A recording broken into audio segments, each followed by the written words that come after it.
And we are back from down under, where we have changed the rider and we haven't changed the horse. And this little lesson is going to be named Wizards Are Also People. Because obviously Henrikke is one of the wizards. She can do magic with horses, and my plan is to try and find out what her body does that she's not aware of, or that she's aware of but unable to take care of all the time while also riding. I will at the same time emphasize a thing that I try to do in all my clinics and all my lessons. I don't always succeed at this, so you'll excuse me, but what I'm going to try and reiterate or iterate for the first time, depending on who you are, is that it's very important in the start of any lesson or any clinic to take your sweet time to analyze what's actually going on. It's very, very easy for instructors to just start doing the thing. And when I say instructors, that works for the rider as well. Riders also tend to do the same. They just start doing their thing. So take your time in the beginning of any lesson, whether you ride or you teach, to find out what's going on. Analyze the thing. And quite often the analysis is very difficult to express in words. That's where the teacher comes in, to try and use their experience in order to try and put words to some of the things that are going on in the horse and rider combination. So the first thing I was thinking, I don't want you to do anything about this still, Henrikke, because I don't think the need is there. The first thing I was thinking was that Henrikke was sitting a little bit far back in the saddle and her legs were a little bit too much forward. But over the first few minutes, and we're talking 3 minutes, right? That has already changed. So her hips are already loosening up, meaning that she already knows what to do, but her day-to-day life makes her a little stiffer than she needs to be when she rides. Sounds like to me, or looks like to me. Which is what everybody has and does, obviously.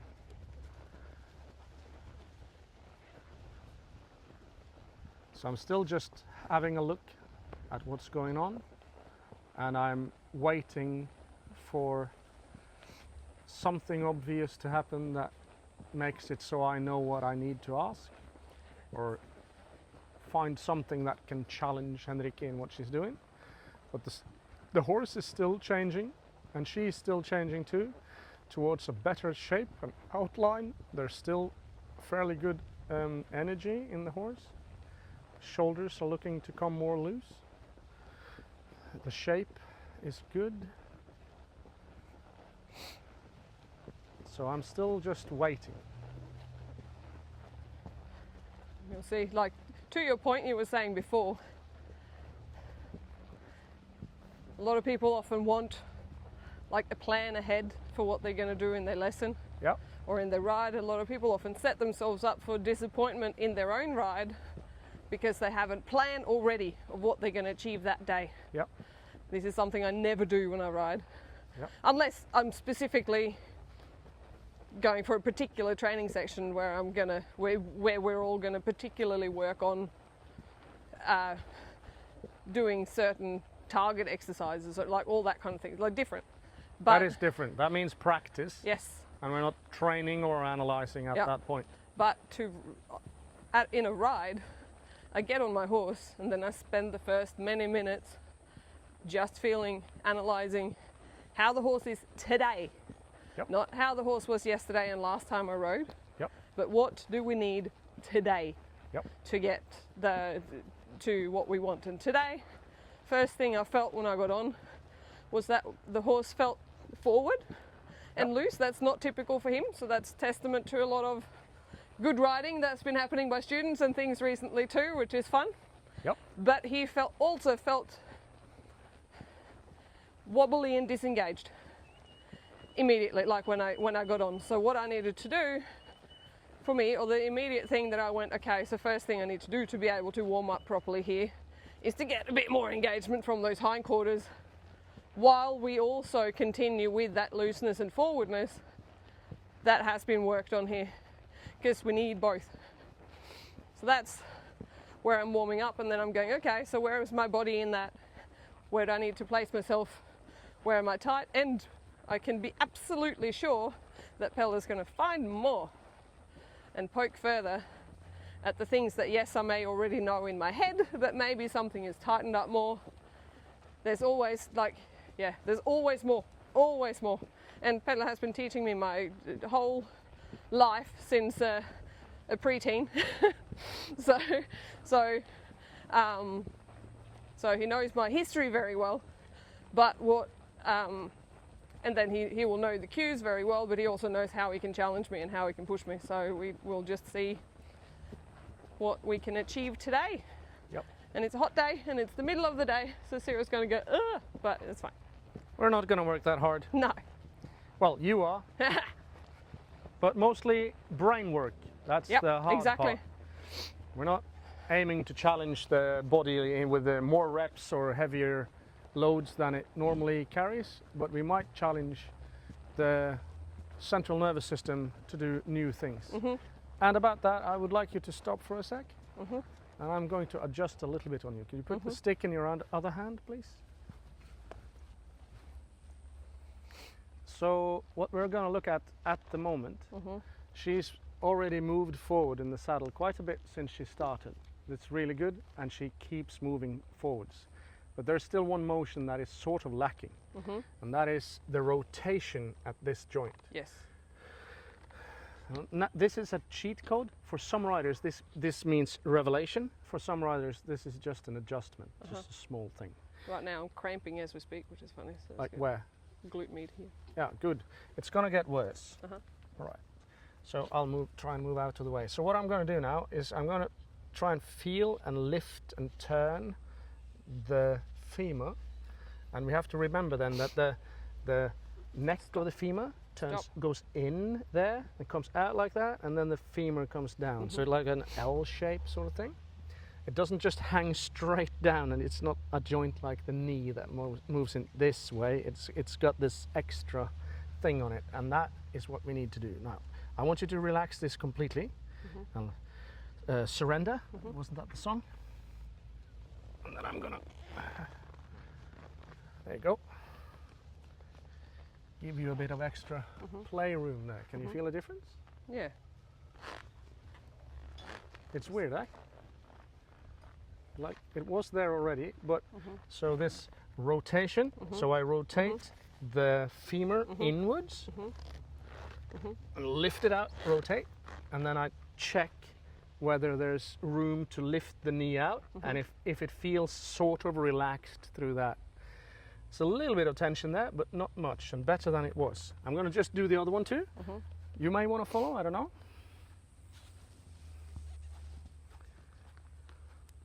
Just let it hang. Let her hang there. Right. Funny, because I feel crooked in my seat now. Yep. Oh, that does move my seat bone backward, so I do need to actually keep adjusting myself. Yes, you have to. Well, I was just wondering whether I was feeling that way because of something or whether it was real, but it is. It is real. You have to move forward again. And this, so this rotation will allow you to stay. There we go. So we're cramping up in the muscles opposite what we're trying to loosen up. And that is a typical. So when the muscle on the inside of the thigh loosens up, this area will tend to cramp up a little bit. And that's not dangerous. That means that language, the man in the brain or woman in the brain, I don't know how that works, but the person in charge of controls of the body goes, oh, I got a new muscle, I better test drive that at full power. And just leave it there for a while. full And then- power to running. Important thing then is to actually let it happen and breathe Let through that it. go. Just let him do his job or her, and then they'll pull back after checking all the red lights being not red. Pull it back, and then you're left with the Cramp is gone residue. now. Yeah. You're left with the residue, which isn't always funny. All right. So To all now the women out there, treat it like a contraction. Just breathe through it and it will go away. Yeah. that is true. So now I want you to do this. Don't think about riding. Think about the new idea. Uh-huh. Go. Come on, boy. The front legs move too if you test it.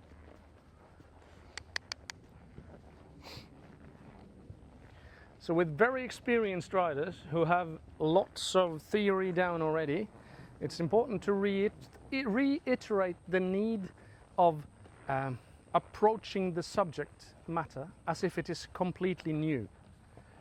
So if you think about riding, you're going to do what you've always done. But if you manage to think about a new idea and not so much about the riding, then you might be allowed to learn something new.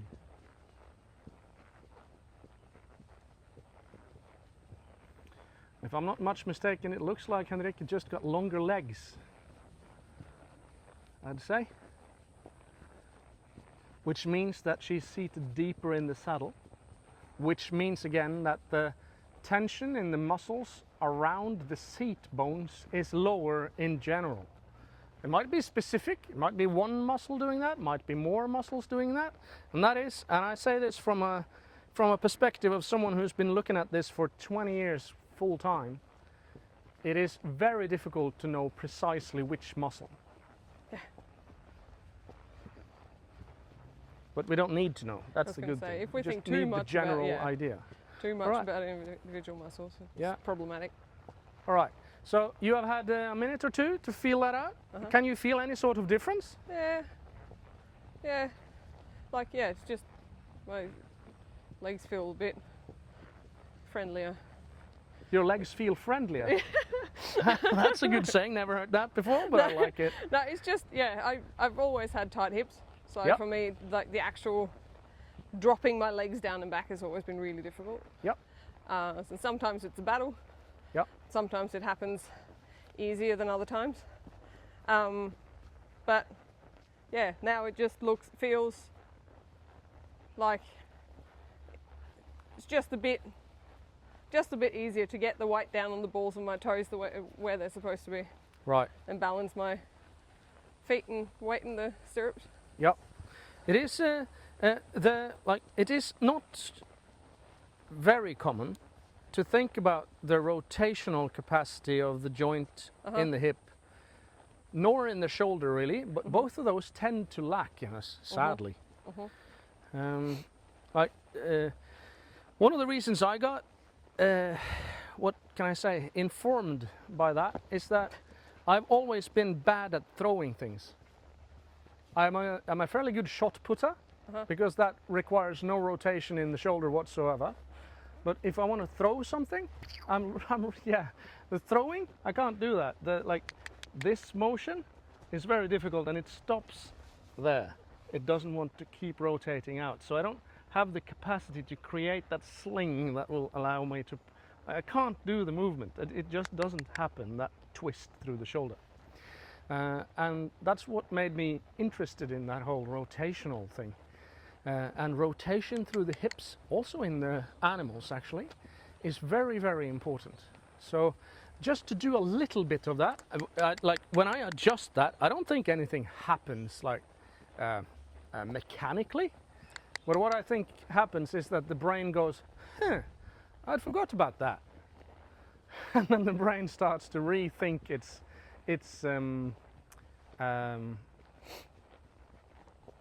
relationship to the hip joint. So it's not just a back and forward thing, it's a rotational thing too. Doing really well now. So as it gets looser and looser, you will sort of always hover between what you said initially, the feel that he's a little bit too loose. So he's not connected from behind. Yep. And sometimes you have to connect him from behind so much that he tenses up. So you have to kind of go in between those things. It is it's utopia to think that you can increase everything in this at the same speed all the time. That's near impossible. Yep. So sometimes you have to ask for energy, sometimes you ask for more looseness, and some blessed seconds at a while you'll get both at the same time.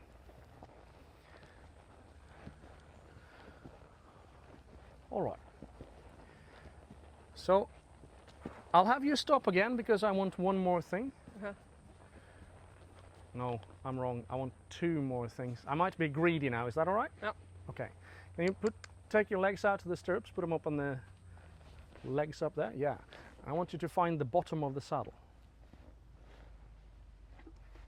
Good. Stop. All right. So I want you to, for the moment, yield the reins just a little bit to give you room to do this without doing anything here. I just want you to move the scapula. Can you move them forward? Like let the shoulder forward from, and then back. Good, and forward again.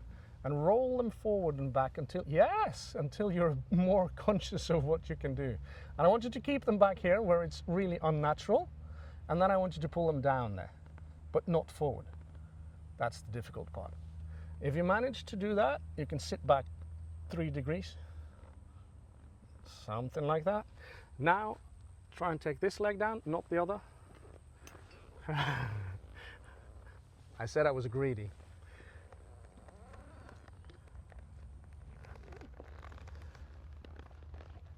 Not bad. Not bad. It stayed loose. That was more than I expected. Feels like my leg is sticking straight out sideways. Good. But it's somehow landed in the stirrup, so it must be. It can't be straight out. Must be down. Can't be straight. Relax. Don't go for the stirrup. It just makes you tense here and here. So whenever you ask for this from your students, make sure they don't help you. They will. Yes. I don't know if it's a rider thing or a human thing or just a ladies thing, but you get help all the time. Well, they go, I do need help putting my feet in the stirrup. Yeah, something that's also a thing. Good. Now shoulders back and stay there. Go. You can move. Like I can go home.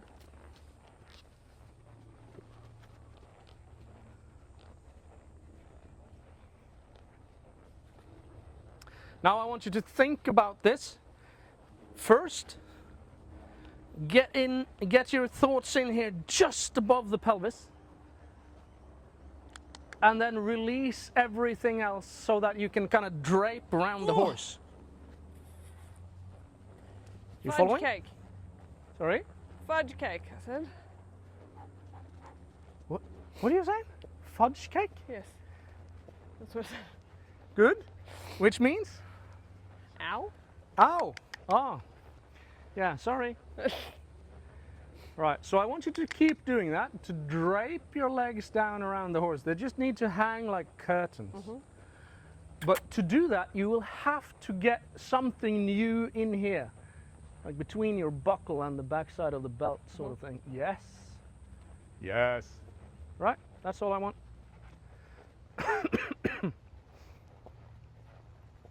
And I want you to test how often, sort of just feel it out. You don't have to say anything, but feel out how often do you need or feel the need to push on the horse with the leg. And then I want you to become conscious of how much that is because you're not balancing perfectly through the belt buckle sort of idea. Yep. And how much it is because the horse is lazy, because both of those things happen, right? Yep. So now, and then push. Yes. Right. So now he's much more active from behind. And that is because Henrikke is balancing. When she balances, the horse feels the need to balance the rider on top of it. Here's an interesting thought. When you connect your seat bones properly to the saddle, do you think your body is able to understand that there's another body underneath the seat bones? Or does it now think that the seat bones are connected in such a way that you have to now control your pelvis in order to control the being underneath you. It's really weird. I don't know if I can express that properly. Try. But it's like, say, if we turn the idea on its head, it's like this. When your seat bones are connected to the horse, there's no tension in between that makes noise compared to the signal. The signal is what happens between skeleton and skeleton. Yep. Noise is everything that happens in between. Much better.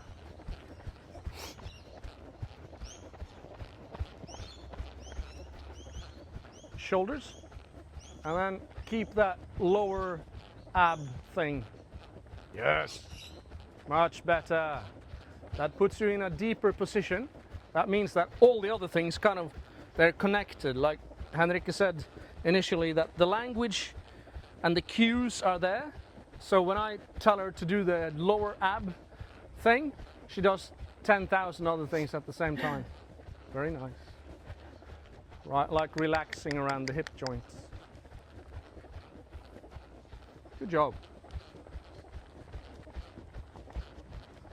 What I'm really happy about now is that the musculature in his neck, like just in front of your hands, seems to be like pulsating with every stride.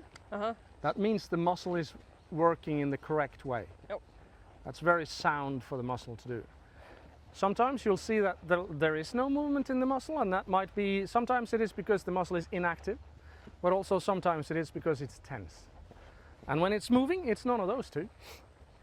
It's not too tense and it's not too inactive. What I'm also feeling now, Yeah. and this is valuable for anyone watching, especially a lot of females who suffer with a swayed back, Yep. anterior rotated pelvis, all these things that I also suffer with, Yep. right, is a lot of the old writing, a lot of the old teachings, all of those things just ride with your back.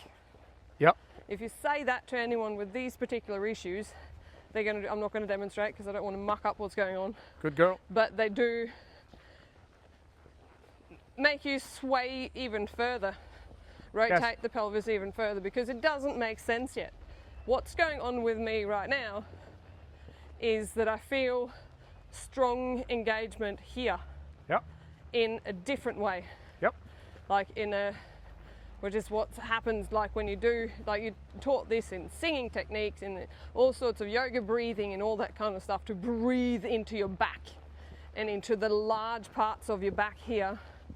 And it creates a form of, like you taught it in like powerlifting, bracing and all that kind of stuff too, to Yep. breathe out into your belt, all that kind of stuff, right? Yep. And it creates a form of stability and strength that's very similar to what we're trying to achieve with the horse. Yes. But I'm feeling it now, is all I'm saying, and that's Yep. a very long way of getting there. But No, but it's very important. Very important what you say. Most people will have now I'm using too much leg, by the way. non-rider responses in their bodies. And that's what Henrikke talks about. Also, of course, some people have, like, if you watch me with the camera for a sec, she's talking about the anterior tilt of the pelvis. This is a straight pelvis. These two parts of my belt are sort of same distance above the ground.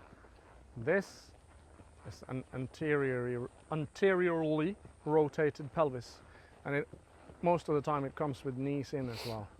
And we need to make sure that this happens, and also that knees out sort of happens. But that just means that we need to have the ability to rotate the hip joint.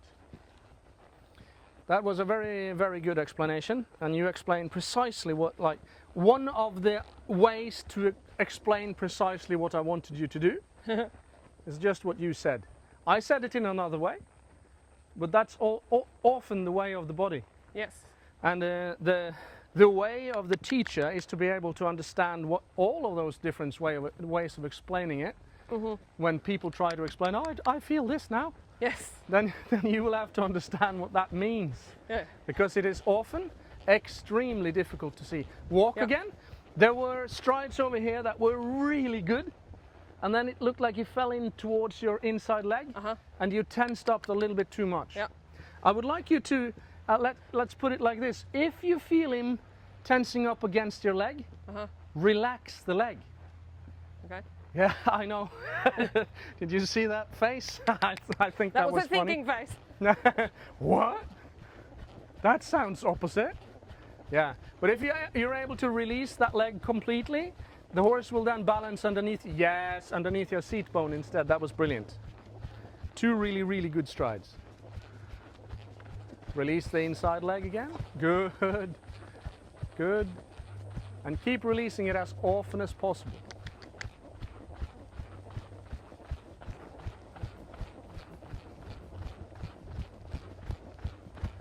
And if you can stop again, we'll show the audience what we're talking about. So, that's really well done. I know it's hard, and it's hard with him too. Yeah. I know. So, maybe if you can film it straight ahead. Stop, sorry. What happens if you tense up on like the inside of the thigh is that you cling on to the horse, and I'll show you what happens if you cling on to the horse. If you push with this leg for a little bit and let go, the whole horse falls to the inside, right? Stop. So that happens also if it's you pushing on the horse. So then the horse will cling against you, and you will have to take that away all the time. So the horse has to relate to your seat bone up in there somewhere, and it has to not relate to the inside of your thigh. But as soon as the horse wants to fall in, the natural instinct is to push. Block. Yeah. But we don't do that. We just wait for the horse to be good enough to get through your hips. And you can correct it in other ways. So, cool. Just wanted to show you all that.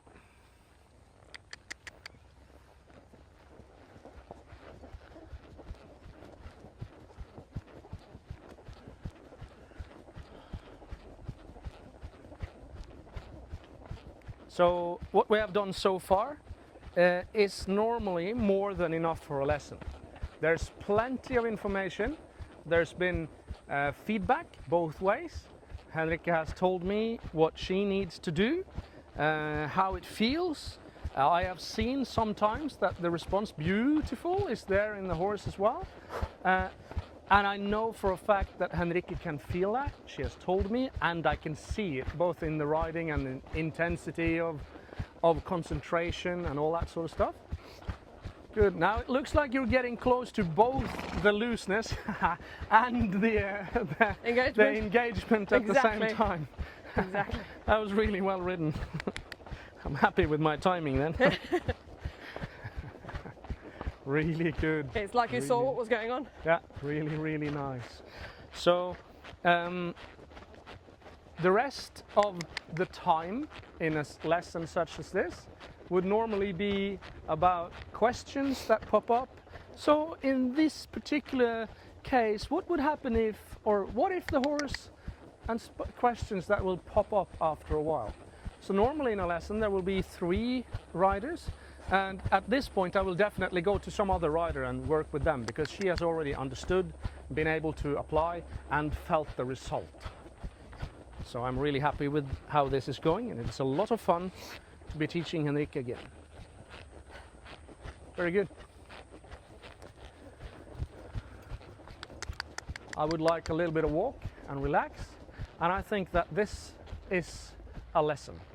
So straight at you from down under, coming soon to a cold place near you.